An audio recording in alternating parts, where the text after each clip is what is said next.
Enrich ક્લિન્ઝ and refresh treatment સૂર્યપ્રકાશને કારણે હાનિ પહોંચેલી ત્વચાને રિપેર કરવા તેમજ તમારી ત્વચાને ડિટોક્સિફાય કરવાની એક ઉત્કૃષ્ટ પદ્ધતિ છે.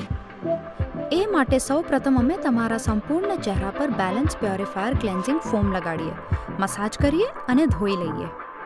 પછી અમે લ્યુમિનસ જેલ પીલ લગાડીએ, થોડો સમય રહેવા દઈએ અને ઠંડા પાણીથી ધોઈ લઈએ. એ પછી અમે ભીના ગોઝ ઉપર સ્ટીમ આપીએ અને બ્લેકહેડ્સ અને વ્હાઇટહેડ્સ કાઢીએ. ત્યારબાદ અમે બેલેન્સ પ્યોરિફાઈંગ ટોનિક લગાડી તેના ઉપર ત્વચાને હાઇડ્રેટ અને રિપેર કરવા ડર્મા એક્લેક્ટ ક્રીમ લગાડીએ. અમે થોડો સમય મસાજ કરીએ અને પછી ઠંડા પાણીથી ધોઈ લઈએ. અને છેવટે તમારી ત્વચાને રિજુવનેટ કરવા એક સિલ્ક પ્રોટીન માસ્ક અને એક સનબ્લોક તમારા આ અનુભવને ફિનિશિંગ ટચ આપશે. આગલા સેશન માટે તમે ફરીથી અમારી મુલાકાત લો. ત્યાં સુધી આ ટ્રીટમેન્ટ તમારા માટે યોગ્ય છે કે નહીં તે અમારા બ્યુટી કન્સલ્ટન્ટ પાસેથી જાણો.